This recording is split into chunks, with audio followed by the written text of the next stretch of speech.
On my channel commerce with me. आज इस video में आपकी प्रॉब्लम सॉल्व करूंगी मैं। कमेंट में आया था मुझे कि इलस्ट्रेशन नंबर 19 बताइए। तो ये इलस्ट्रेशन नंबर 19 बहुत इंपॉर्टेंट है, थोड़ा टिपिकल भी है पर आपको समझ में आ जाएगा। अब इस क्वेश्चन को समझिए क्योंकि ये क्वेश्चन आपके एग्जाम में आ सकता है।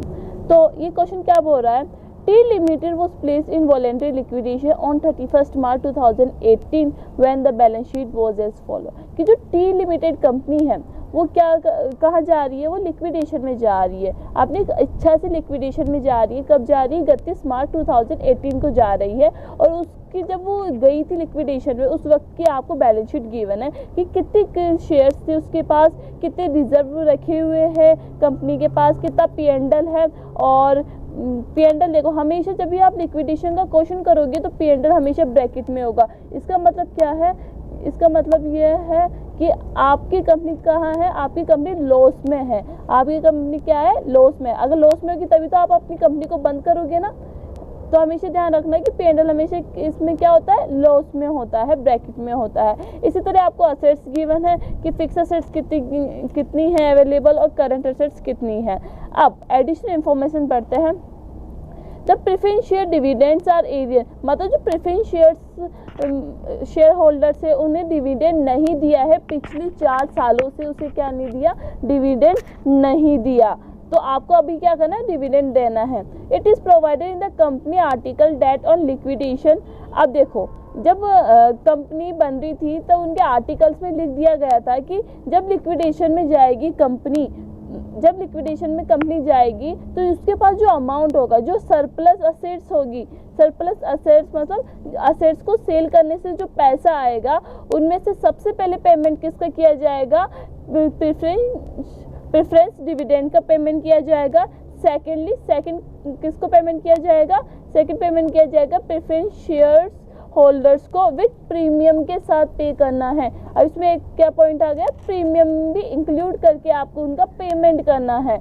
और प्रीमियम कितना? 10 रुपीज़ पर शेयर, एक शेयर पे 10 रुपये। थर्ड बाद में, मतलब प्रेफरेंस शेयर डिविडेंड देने के बाद, प्रेफरेंस शेयर को पैसा देने के बाद में जो पैसा बचेगा वो पैसा किन्हें दिया जाएगा? इक्विटी शेयर होल्डर्स को पैसा दिया जाएगा। इतना समझ में आ गया? अगर आप क्वेश्चन समझ जाते हो तो आप आधा क्वेश्चन वहीं आपका कंप्लीट हो जाता है। तो आप सबसे पहले मेन पॉइंट यही होता है कि आपको क्वेश्चन समझना आना चाहिए। अब देखो, द बैंक ओवरड्राफ्ट वो गारंटीड बाय द डायरेक्टर। जो डायरेक्टर था उन्होंने गारंटी दी थी बैंक ओवरड्राफ्ट के लिए कि वो क्या कर देगा? वो पेमेंट कर देगा। मतलब जितना भी ओवरड्राफ्ट है वो पैसा कौन देगा? डायरेक्टर्स देगा। ठीक है। The liquidator realise the assets. अब देखो, लिक्विडेटर कौन होता है? जो आपकी कंपनी में आता है और आपके असेट्स को सेल करता है, और जो भी पैसा आता है उस पैसों से है ना, जिन्हें पेमेंट करना होता है उनका पेमेंट कर देता है ना। तो जब वो लिक्विडेटर आया तब उन्होंने है ना उन असेट्स को सेल करी। जब असेट्स को सेल करी तो उसे कहाँ से पैसा आया? फ्री होल्ड फैक्ट्री से 7 लाख रुपए रिसीव हुए उसे, प्लांट एंड मशीनरी से 2,40,000 हुए, मोटर कार से 59,000 हुआ, स्टॉक से 1,50,000 हुआ, डेटर्स से 60,000 और कॉल इन एरियल से 25,000। तो मैंने आपको फॉर्मेट में बताया था कि जब भी असेट्स रियलाइज्ड होती है तो आपको यहाँ रिसिप्ट में लिखते हैं असेट्स रियलाइज्ड, और धीरे धीरे सबके नाम लिख देते हैं। जैसे क्या क्या रियलाइज हुआ? फ्री होल्ड प्रॉपर्टी हुई, फ्री होल्ड प्रॉपर्टी हुई, कितनी हुई free hold property? 7 lakh rupees हुई। ठीक है। इसी तरह प्लांट एंड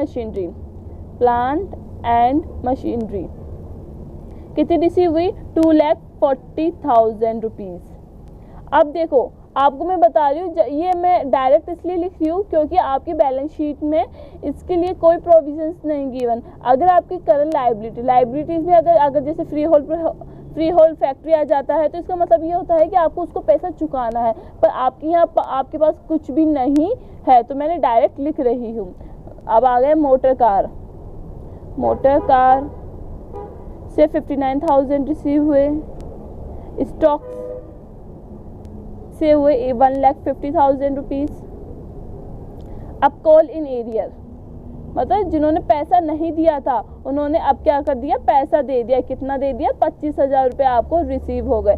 तो जितना भी पैसा आपको रिसीव हुआ वो आपको कहाँ लिखेंगे? रिसिप्ट साइड में लिखेंगे। अब इंटरेस्ट से कितना हुआ 60,000 रुपीज़। अब इन्हें क्या करेंगे, ऐड करेंगे, आपके सामने ऐड कर रही हूँ, ठीक है। देखिए 7 lakh plus 2 lakh 40,000 plus 59,000 plus 1 lakh 50,000 plus 25,000 plus 60,000, तो आपका क्या आया, कितना रियलाइज हुआ 12,34,000 रुपीज़ आपको कहाँ से हो गए, रियलाइज हो, मतलब आपके पास कंपनी में पैसा आ गया 12,34,000 रुपये। अब देखो सबसे पहले मैंने आपको फॉर्मेट में बताया था, सबसे पहले पेमेंट किसका किया जाता है, लीगल एक्सपेंसेस का अपन पेमेंट करते हैं। तो अपन क्वेश्चन में देखेंगे लीगल एक्सपेंसेस है नहीं, क्वेश्चन में लीगल एक्सपेंसेस नहीं है तो कुछ नहीं लिखेंगे। इसके बाद आप किसका पेमेंट किया जाता है, इसके बाद किया जाता है लिक्विडेटर रेमुनरेशन, क्योंकि उसे भी तो पैसा देना है ना, वो फ्री में काम थोड़ी करेगा, तो लिक्विडेटर रेमुनरेशन देना है। अब लिक्विडेटर रेमुनरेशन के लिए क्या बोला है, उन्हें बोला है कि जो लिक्विडेटर रेमुनरेशन वो 2% ऑन द अमाउंट रियलाइज, जितना भी अमाउंट रियलाइज हुआ है असेट्स को सेल कर उस पे क्या लगेगा 2% निकलेगा। तो मतलब रियलाइज कितना हुआ 12,34,000, तो 12,34,000 पे क्या लगाया जाएगा 2% लगाया जाएगा। तो इसका 2% निकाल देते हैं अपन जल्दी से। 12,34,000 पे कितना 2%, तो आएगा 24,680, तो अपन इसमें आज लिख देंगे 24,680 आपका क्या होगा रेमुनरेशन आ जाएगा। अब रेमुनरेशन देने के बाद आपको किसका पेमेंट करना पड़ता है, आपको पेमेंट करना था लिक्विडेशन एक्सपेंसेस। ये फॉर्मेट में लिखवाया था मैंने, आप कंफ्यूज मत होना।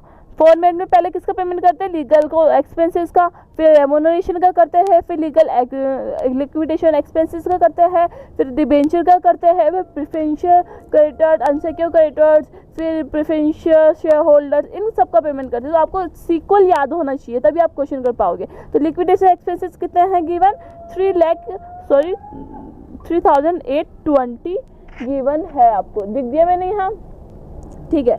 अब इसके बाद किसका पेमेंट किया जाता है, इसके बाद किया जाता है डिबेंचर का। तो आप बैलेंस शीट में देखो डिबेंचर है या नहीं है, ये है कितना है 1 लाख रुपीज़, तो अपन पहले 1 लाख लिखेंगे। अब देखो डिबेंचर के लिए कुछ बोला है क्या क्वेश्चन में, देखो the debenture and accrued interest are repaid on 30 June 2018, कि जो डिबेंचर है और उसका जो बकाया हुआ इंटरेस्ट है उसे कब पे किया जा रहा है 30 जून को पे किया जा रहा है। इसका मतलब क्या हुआ कि आपको अप्रैल मई जून 3 महीने का ही आपको इंटरेस्ट देना है। तो आप पहले बैलेंस शीट में देख लिया आपको कितना देना है, आपको 1 लाख रुपए आपको डिबेंचर देना है। ऐड इसमें क्या कर देंगे, उसका इंटरेस्ट 5%, जिसका 5% निकालते हैं 1 लाख का 5%, तो 5,000, तो 5,000 तो ये आ ही गया, मतलब ये तो देना ही है। अब इसके अलावा उन्होंने ये और बोला है कि उन्हें 30 जून तक आपको पेमेंट करना है, किसका पेमेंट करना है डिबेंचर होल्डर्स का, डिबेंचर्स का। आप देखो इसका ट्रीटमेंट देखो, डिबेंचर्स का क्या करना है, आपको डिविडेंड देना है उन्हें, ठीक है, इंटरेस्ट देना है उन्हें। तो देखो डिबेंचर कितने थे 1 लाख रुपए के थे, 3 महीने का देना है 3/12 इंटू कितना परसेंट देना है आपको 5% देना है। तो अब इसे सॉल्व करेंगे 1 लाख इंटू 3 डिवाइडेड बाय 12, इसका 500, तो मतलब 1250। तो आपको यहाँ क्या आ जाएगा 1250 आपका क्या आ गया।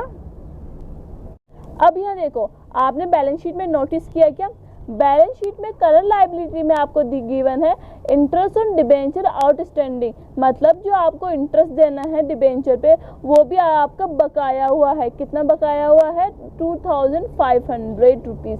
तो आपको 2,500 रुपीज़ यहाँ लिखा जाएगा, इसका 5% नहीं निकाला जाएगा।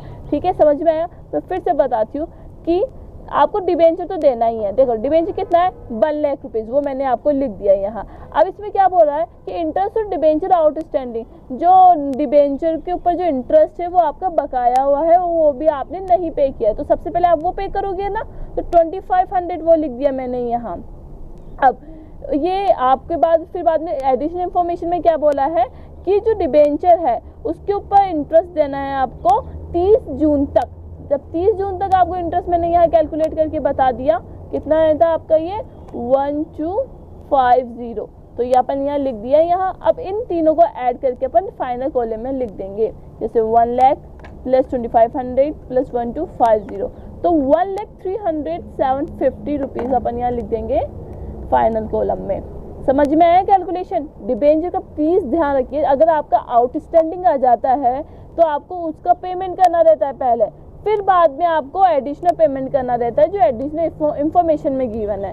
ठीक है, अब डिबेंचर का हो गया। अब डिबेंचर के बाद आपको सबसे, और उसके बाद किसका पेमेंट किया जाता है?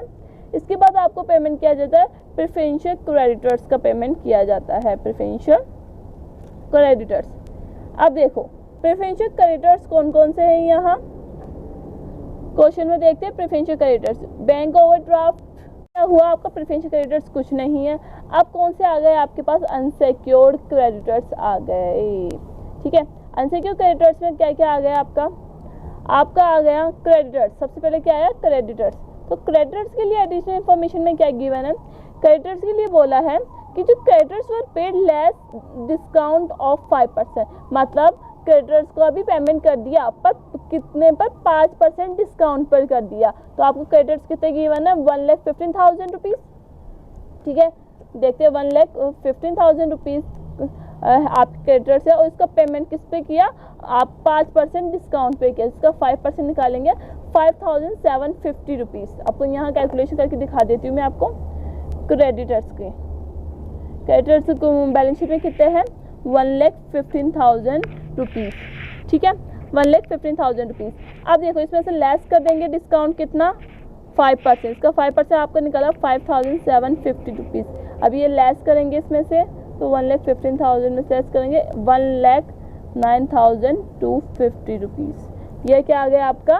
क्रेडिटर्स आ गया कितने का? 1,09,250 आपका क्रेडिटर्स आ गया। अब और देखते हैं कि आपके अनसिक्योर क्रेडिटर्स में कोई है या नहीं है।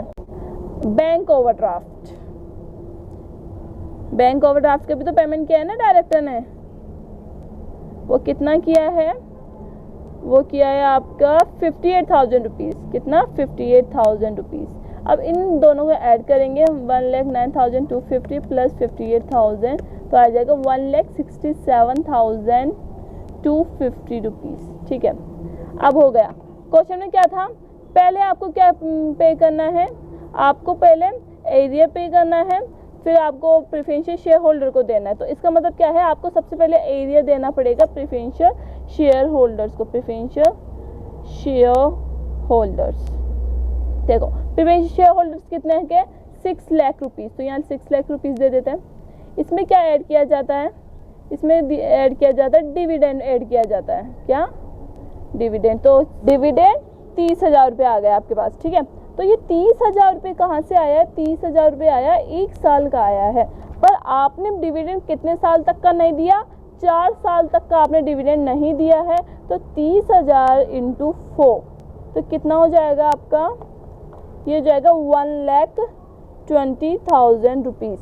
तो यहाँ लिख दे 1,20,000 रुपीज़, 1,20,000 रुपीज़। ठीक है, अब यहाँ देखिए इसमें क्या बोला था? इसमें बोला था कि जो प्रेफरेंशियल शेयर होल्डर्स है उन्हें 10% प्रीमियम पे देना है। तो मतलब आपको प्रीमियम भी तो ऐड करना है, प्रीमियम भी तो देना है आपको।